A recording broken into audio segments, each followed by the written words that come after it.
আসসালামু আলাইকুম।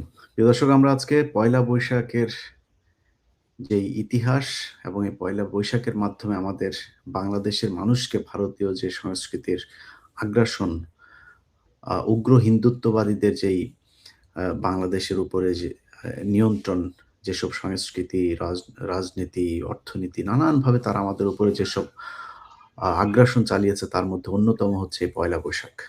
পয়লা বৈশাখের নামে তারা আমাদেরকে এতদিন ধরে কিভাবে পূজা করিয়েছে এবং এই যে কখনো মঙ্গল শোভাযাত্রা, কখনো আনন্দ শোভাযাত্রা, নানান নামে তারা এগুলোকে নাম দিয়ে তারপরে পয়লা বৈশাখের নামে আমাদেরকে মুসলমানদেরকে তারা বাঙালি বানিয়ে তারপরে পূজা করানোর যেই আ গুপ্ত যেই কি বলবো ষড়যন্ত্র তারা করে এসেছে এতদিন, তার একটা স্বরূপ আপনাদের মাঝে আজকে উপস্থাপন করা হবে। আমার সাথে আছেন গবেষক, লেখক, শিক্ষাবিদ জনাব শিকদার এ.এন. মাইনুদ্দিন। মাইনুদ্দিন, আপনাকে ধন্যবাদ জানাচ্ছি আমাদের সাথে যুক্ত হবার জন্য। মূলত আজকের যে অনুষ্ঠান, এই অনুষ্ঠানের আ বেশিরভাগ যেসব তথ্য, গবেষণা এগুলো আ শিকদার মাইনুদ্দিন উনিই করেছেন। উনার কাছ থেকে আমরা মূল বক্তব্য শুনবো। মাইনুদ্দিন, আপনি আমাদেরকে জানাবেন যে এই যে পয়লা বৈশাখ, এই পয়লা বৈশাখে আমরা বিভিন্ন ধরনের তাদের দেব-দেবীদের মূর্তি, প্রতিমা এগুলোকে আমরা আমাদের বাঙালি সংস্কৃতির অংশবিশেষ হিসেবে তারপরে আমাদের সামনে উপস্থাপন করেছি। এতদিন ধরে আমরা এগুলোকে পালন করেছি। এ শুরুটা কিভাবে হয়েছিল? আচ্ছা, আউযু বিল্লাহি মিনাশ শাইতানির রাজিম। বিসমিল্লাহির রহমানির রহিম। পয়লা বৈশাখটা আগে যেভাবে প্রচলিত ছিল সেটাই আমি পরে আসছি। কিন্তু হুট করে 89 সালে ঢাকা চারুকলা, তৎকালীন চারুকলা মহাবিদ্যালয়ের অর্থাৎ বর্তমান যে আর্ট ইনস্টিটিউট, হুম, সেখানে আনন্দ শোভাযাত্রার নাম দিয়ে একটা শোভাযাত্রা বার করা হলো। সেটাও কিন্তু আমাদের জাতীয় সভ্যতার সাথে, আমাদের সমাজ, রাষ্ট্র, সমাজ রীতি এগুলোর সাথে যায় না। তার পরের বছর আবার এটাকে মঙ্গল শোভাযাত্রা নাম দিয়ে শুরু করা হলো। সেই মঙ্গল শোভাযাত্রায় আমরা দেখতে পেলাম কি দেখা গেল, সেখানে হাতি, পেঁচা, ময়ূর, রাজহাঁস ইত্যাদি ইত্যাদি আরো অনেক মুখোশ মূর্তি। তার সাথে থাকলো ঢাক এবং কাঁসির শারদীয় দুর্গোৎসবের তাল লয় দিয়ে বাজনা, এবং সেই রিদিমেই আহ্নিক করে যেভাবে পূজায় সেইভাবেই বাজনা ছিল। এখন কথা হলো, এই যে হাতি, পেঁচা, ময়ূর, রাজহাঁস এগুলো কেন? এগুলোকে খুব সিগনিফিক্যান্ট ভাবে মিছিলে ওই মঙ্গল শোভাযাত্রায় দেখানো হয়েছিল। হাতি হচ্ছে গণেশের প্রতীক হিসাবে, পেঁচা লক্ষ্মীর প্রতীক হিসাবে, লক্ষ্মীর পায়ের কাছে থাকে, ময়ূর হচ্ছে কার্তিকের বাহন, রাজহাঁস দেবী সরস্বতীর বাহন। এইগুলো দিয়ে প্রথমে আমাদের সাধারণ মানুষকে যেভাবে বোকা বানানোর চেষ্টা করা হয়েছে, প্রথম মঙ্গল শোভাযাত্রা হলো এই আনন্দ শোভাযাত্রা, তারপরে করলো মঙ্গল শোভাযাত্রা। এরপরে হয়তো দেখা যেত যে ধীরে ধীরে দোল যাত্রা বা এইগুলো নিয়ে আসতো, রথযাত্রা এইগুলো নিয়ে আসতো হয়তো, মানে আমাদেরকে সহনীয় রেখেই এরা আগাতে চেয়েছিল। এবং সেখানে হুবহুব সেই মূর্তি পূজা, দুর্গোৎসবের ঢাকের বাদ্য, কাঁসি, খোল করতাল নিয়ে কীর্তন। আমরা যদি নববর্ষ করতেই চাই, আমাদের এই পূর্ববঙ্গের ভাটিয়ালি আছে, পল্লীগীতি আছে, অনেক রকমের গান আছে, এগুলো তো এইসব মিছিলে দেখা যায় না। বা আমাদের এদেশের সাধারণ মানুষের যে চেহারা সুরত, সাধারণ একটা কৃষক, দাড়িওয়ালা, মাথায় মাথল দিয়া, এগুলো আমরা দেখি না। দেখলাম কি, কেউ ধুতি পরে আছে, কেউ চন্দনের ফোঁটা কপালে এঁকেছে, আবার মেয়েরা সব পূজারিনীর মতন লাল পেরে শাড়ি ব্যবহার করছে, কপালে বড় লাল টিপ। এটা কিসের লক্ষণ? আমাদেরকে দেখতে হবে যে এটা এলো কিভাবে। আসলে এটা উড়িষ্যার, ভারতের উড়িষ্যা প্রদেশের জগন্নাথ মন্দিরে, পুরীর জগন্নাথ মন্দিরে এই ধরনের শোভাযাত্রা তারা করে রথযাত্রার নাম দিয়ে, সেম, একদম সেম। সেখান থেকে এটা নেওয়া হয়েছে। এটা কারা নিয়ে এলো, এটাই আমি ধীরে ধীরে আসছি। কথা হচ্ছে এটার বিষয় ভিত্তিক উপাদান এবং সংযুক্তি যিনি করেন তিনি কয়েকদিন আগে মারা গেছেন। প্রথমে উনি রাজশাহী আর্ট কলেজের টিচার ছিলেন, পরে এখানে আন্দোলন দেখে ভয়ে অনেকগুলো টিচারের চাকরি যাওয়াতে উনি আর জয়েন করেননি। উনি গুজরাটে মহারাজা শাহজিৎ এই ইন্ডিয়ান স্কলারশিপ নিয়ে গিয়েছিলেন মাস্টার্স করার জন্য। উনি এই থিম করেছেন, ওনার নাম হচ্ছে তরুণ ঘোষ। এবং পৃষ্ঠপোষকতায় যারা ছিলেন তারা আমাদের দেশেরই তথাকথিত সংস্কৃতির কর্ণধার আলী জাকের, রামেন্দু মজুমদার, আসাদুজ্জামান নূর, এনারা ছিলেন। আর ছায়ানট উদিচি ছাত্র ইউনিয়ন। অর্থদাতা ছিল ভারতীয় দূতাবাসের দিক থেকে, আর ভারতীয় ইউনিলিভার আর প্রশিকা, এনারা ছিলেন এতে অর্থ যোগানদাতা। যেখানেই চারুকলা কলেজ আছে বা ইউনিভার্সিটি আছে বা ফ্যাকাল্টি আছে, সেখানে ভারতীয় দূতাবাসের বিরাট একটা ভূমিকা আছে। এবং এনারা এখানে যথেষ্ট সাপোর্ট দেয়। এমনকি শিক্ষকতার যারা করেন তাদের বেশিরভাগই কিন্তু এদেরই খপ্পরে পড়ে। আমি একটা ছোট্ট এক্সাম্পল দিই। রাজশাহীতে একজন প্রিন্সিপাল ছিলেন, তো আমি 81-তে পোস্টার প্রদর্শনীতে অংশ নিলাম রাজশাহী ইউনিভার্সিটির শহীদ স্মৃতি সংগ্রহশালায়, 21-এর পোস্টার। তো আমি পোস্টারে অন্যান্য পোস্টারের সাথে আর একটা পোস্টার দিলাম, সেটা হচ্ছে একটা মসজিদের মিনার, সেখানে দোয়ারত একটা দুটা হাত দোয়া করছে এরকম। এখন উনি বাগড়া সাজলেন যে না রে বাবা, এটা দেওয়া যাবে না। আমি কেন? শহীদদের জন্য দোয়া করা হবে, তাদের বেদিতে ফুল দেওয়া হবে, তাদের জন্য দোয়া করলে তো আরো তাদের জন্য মঙ্গল হবে। তাহলে না, এটা দিও না, কে কি মনে করে। আইলাম যদি এটা না দিই তাহলে আমি অন্য পোস্টার গুলো আর দিব না। আমার ব্যক্তিগতভাবে একটা ব্যক্তি হিসাবে একটা প্রভাব ছিল। শেষে উনি বাধ্য হলেন আমার ওই পোস্টারটা নিতে। এই যে চিন্তা,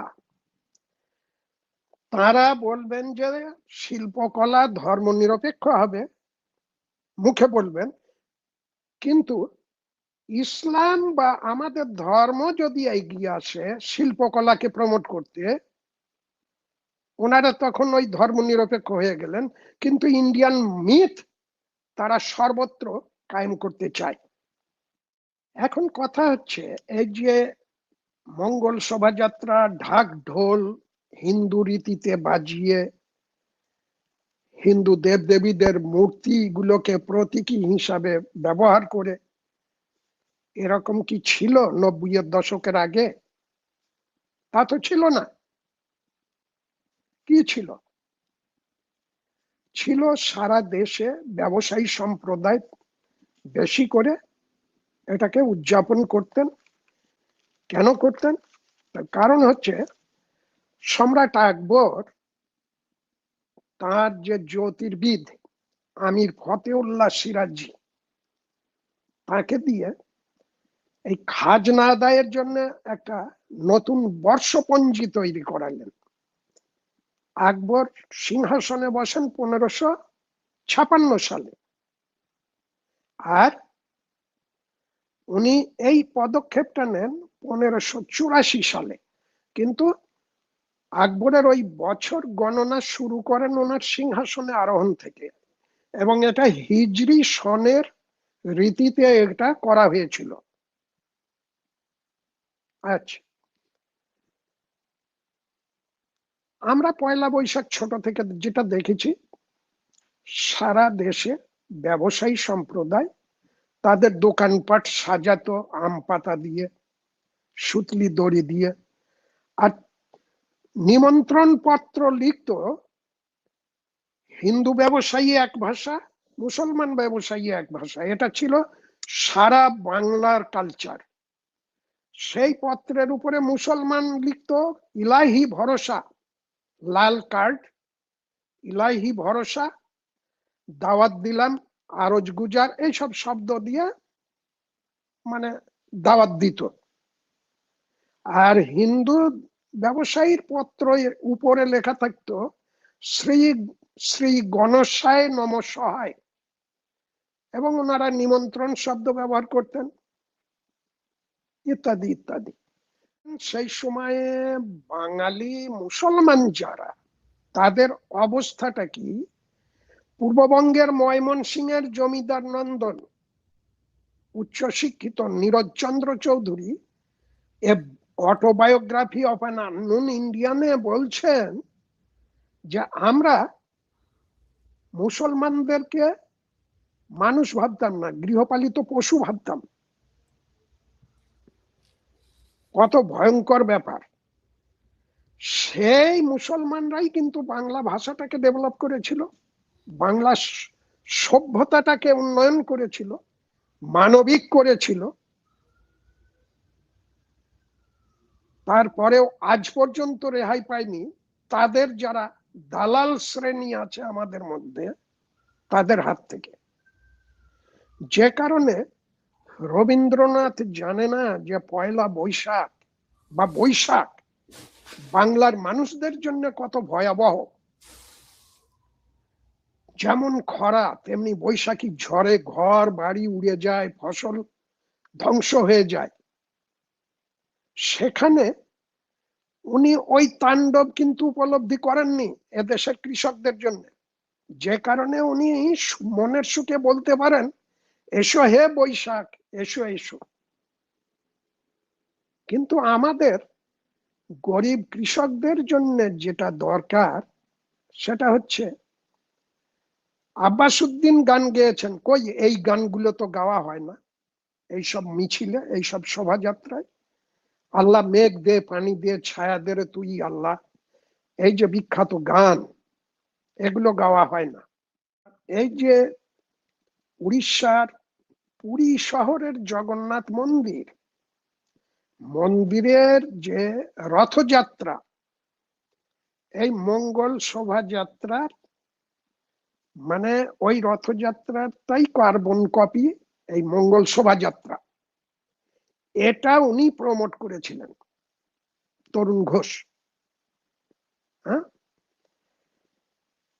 স্বাভাবিকভাবেই। এবং এখানে আমাদের যাদের স্বার্থ আছে, তারাও এটার সাথে জড়িত ছিল। আর টোটালটা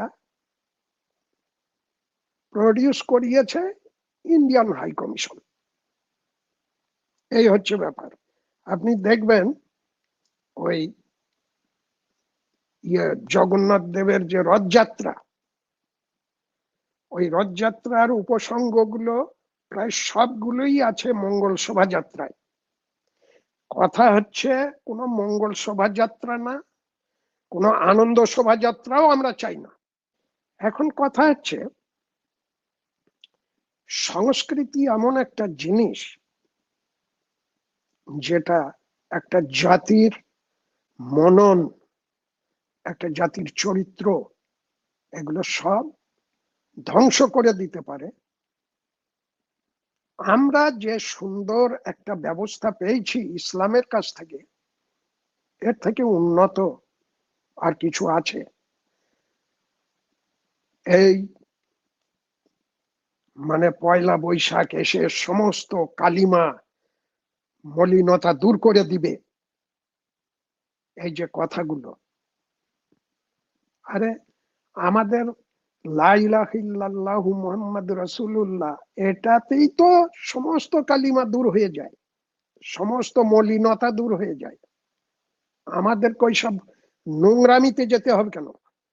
ভালগার, যৌনাচার, পৌত্তলিকতা, প্যাগানিজম, এগুলো মুসলমানদের জন্য মোটেও জায়েজ নয়।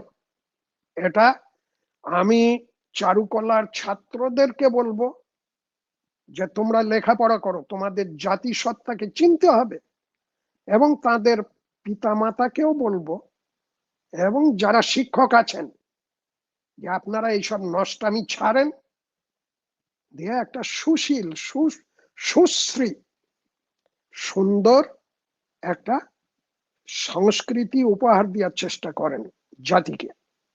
এইরকম নষ্টামি থেকে বেরিয়ে আসেন। এই যে কালচার অপকালচার আমাদের ওপরে বুড়ো দৈত্যের মতো চেপে বসেছে, তা থেকে নিস্তার পাওয়ার বুদ্ধি একটাই, আমাদেরকে ইমানি চর্চা করতে হবে, আমাদের ইতিহাস জানতে হবে। প্রিয় দর্শক, আপনারা ১৯৭১ বলেন, আর সেই তারও আগে থেকে সেই ভাষা আন্দোলন, কথিত যে ভাষা আন্দোলন, সেই ভাষা আন্দোলন থেকে ৫৪, ৫৬, ৫৮, ৬৯, ৭০ যত কিছু হয়েছে, এই সবগুলোই ছিল বাংলাদেশকে ভারতের করদ রাজ্য বানানো এবং বাংলাদেশের এই মুসলমানরা তাদের জন্য একটা বিস্ফোরা।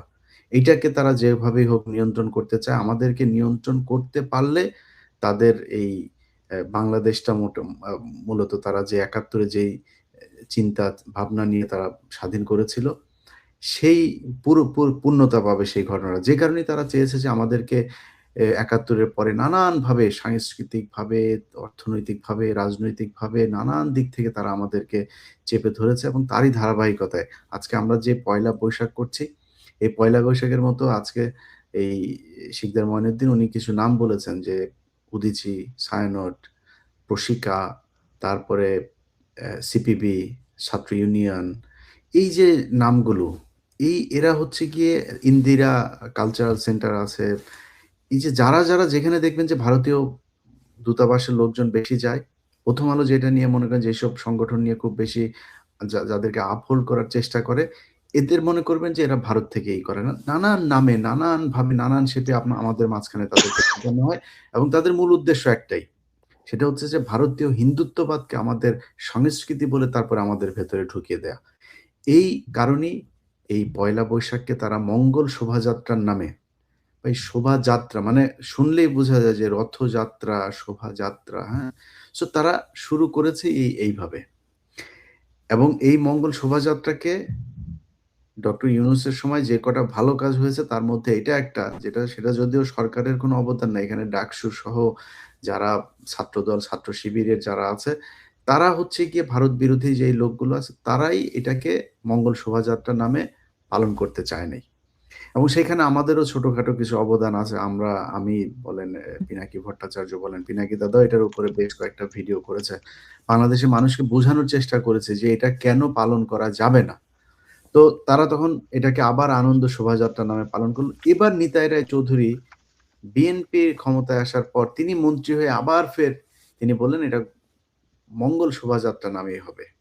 কারণ ওই যে এটাও তো রয়েল লোক।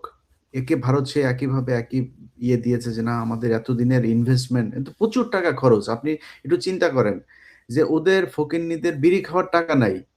এই চারুকলার ফকিন্নিরা এত টাকা ইনভেস্ট করে। এগুলো কিন্তু অনেকদিন আমি কিন্তু এই মানে নিজের চোখের সামনে দেখেছি তো, মানে কত ৩ মাস ২.৫ মাস আগে থেকে এগুলো বানানো শুরু হয়। দিন-রাত ২৪ ঘন্টা সেখানে ৪-৫ জন শ্রমিক লেবার থাকে। তারপরে নিজেরা কাজ করে রং, বেত-টেত এগুলো একেকটা মূর্তি বানাইতে কিন্তু অনেক টাকা খরচ আছে।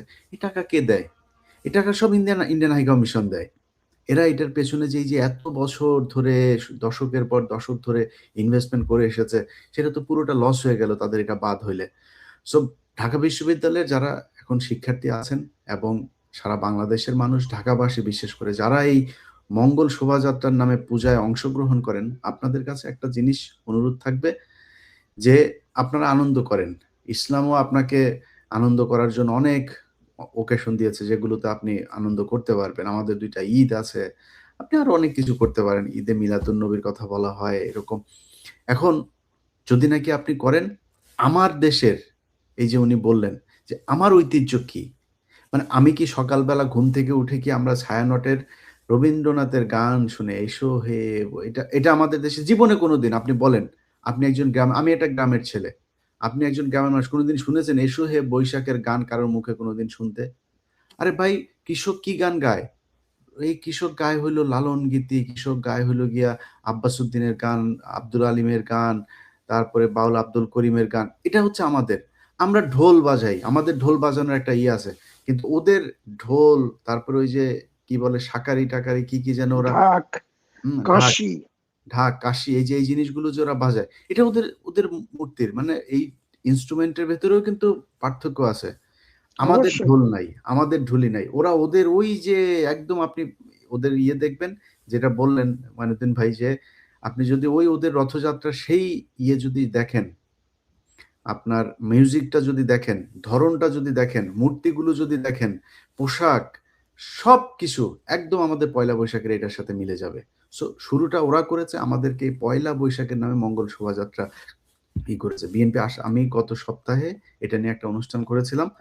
আ যেভাবেই হোক বিএনপি এটা বাদ করেছে পরে আবার মঙ্গল শোভাযাত্রা নিয়ে এবার ঢাকা বিশ্ববিদ্যালয়ে এই পয়লা বৈশাখের যেই এ যাত্রা এটা আনন্দ যাত্রা এটা হচ্ছে না। এটা হবে হচ্ছে বৈশাখী সম্ভবত শোভাযাত্রা বা বৈশাখী যাত্রা এই হিসাবে এই নামে হচ্ছে। তো বৈশাখী হোক সমস্যা নেই। বৈশাখ আমার যেহেতু মাস, বৈশাখ নামে হোক কোনো সমস্যা নেই।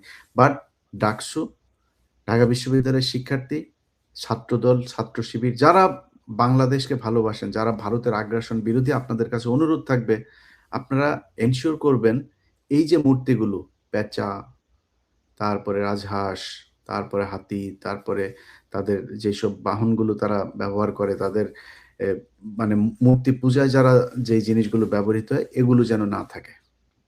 যেটা বললেন উনি যে আমার কৃষকের একটা ছবি থাকতে পারে, কৃষকের অবয়ব থাকতে পারে, ধান আপনার মাথায় থাকতে পারে।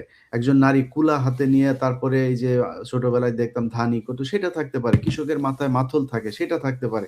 আমাদের এই ধরনের জিনিস থাকতে পারে। কিন্তু এই পেঁচা-পূচা এগুলো তাদের পূজা করানো এটা যেন না হয় আপনাদের কাছে এই অনুরোধ থাকবে। এই কারণেই আমাদের আজকের এই অনুষ্ঠানটা মূলত করা। মইনুদ্দিন ভাই নিজে একজন গবেষক। তিনার কাছে আমরা আরো অনেক বিষয় নিয়ে আলাদা সেগমেন্টে আপনাদেরকে ইতিহাসের পরতে নিয়ে যাওয়ার চেষ্টা করব। আজকের মতো এখানেই শেষ করছি। মইনুদ্দিন ভাই আপনি কিছু যদি বলেন শেষে যোগ করলে আমরা শেষ করে দিব। হ্যাঁ, আমি শেষ বলতে চাই যে আমাদের অভিভাবকদের একটা বিরাট দায়িত্ব আছে। তাদের খবর রাখা উচিত যে তাদের ছেলেমেয়েরা শিক্ষা প্রতিষ্ঠানে বা বাইরে গিয়ে কি করছে।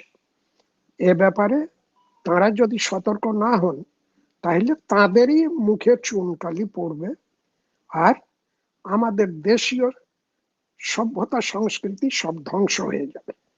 অতএব ছেলেপিলেকে সজাগ রাখতে হবে যাতে তার নিজের বিশ্বাসের বিরুদ্ধে না যায়, যাতে শালীনতা বজায় রাখে, যাতে তার ধর্মীয় চেতনাটা থাকে, এই আর কি। আর শিক্ষা প্রতিষ্ঠানের যারা কর্মরত শিক্ষক বা অন্যান্য যারা আছেন তাদেরকে বলবো যে আপনারা আর যাই করেন দেশ, জাতি এবং জাতির বিশ্বাসের বিরুদ্ধে যাবেন না। আলটিমেটলি একদিন আপনাকেই পস্তাতে হবে এই জন্য। অতএব আমি সবাইকেই ধন্যবাদ জানাচ্ছি আমার কথা শোনার জন্য। হ্যাঁ, ইলিয়াস ভাই বলেন। জি, না আমিও সেটাই বলেই শেষ করি যে আপনাদের এই পয়লা বৈশাখের দিন আপনারা অভিভাবক যারা আছেন আপনার সন্তানদেরকে আপনারা নিজেরাও সচেতন থাকবেন, আপনার সন্তানদেরকেও সচেতন রাখবেন এবং এই যে ছায়ানটের সকালবেলা রমনার বটমূলে যে হবে, ঢাকার যেসব মাদ্রাসা আছে, ঢাকার যেসব মানুষ আছেন আপনাদের কাছে অনুরোধ থাকবে ভোর থেকে এই রমনার বটমূলে অবস্থান নিবেন। সেখানে গিয়ে গান কোনো সমস্যা নাই। বাংলাদেশে বহু ঐতিহ্যবাহী লোকসঙ্গীত আছে। এই লোকসঙ্গীত গান। আপনি কোরআন পাঠ করেন, আপনি ঢোল বাজান, যা মনে চায় করেন। ওদেরকে ওইখানে বইসা গা গু করে এই যে ভারতের এই রয়ের এই প্রজেক্ট বাস্তবায়ন করতে দেওয়া হবে না। আমরা নিজেরাও চাচ্ছি যে পুলিশের কাছে একটা পারমিশন নেয়ার জন্য। আমি জানি না সেটা কতটুকু করতে পারবো এই শর্ট টাইমের ভেতরে। যদি নাও হয় আপনাদের সবার কাছে অনুরোধ থাকবে ভোরবেলা ফজরের নামাজ পড়ে চলে যাবেন। রমনার বটপুলে ওদেরকে এই বইসা থাইকা তারপর 'প্রথম আলো', 'ডেইলি স্টার' সহ পত্রিকা, টেলিভিশন সব লাইভ কইরা এই যে ভারতীয় যে প্রজেক্ট এটাকে বাস্তবায়ন করতে দেওয়া যাবে না। আর এতক্ষণ যেটা বললাম যে মঙ্গল শোভাযাত্রার নামে যে এই পূজা আমাদেরকে এতদিন ধরে করিয়েছে, ঢাকা বিশ্ববিদ্যালয়ের শিক্ষার্থী যারা আছেন আপনাদের সেই দায় মোচনের সময় এসেছে। এটাকে হইতে দেওয়া যাবে না। এবারের সেই শোভাযাত্রা দেখে যেন সেই মঙ্গল বা রথযাত্রার মতো মনে না হয়, এটা একটু সবাই খেয়াল রাখবেন। আল্লাহ হাফেজ।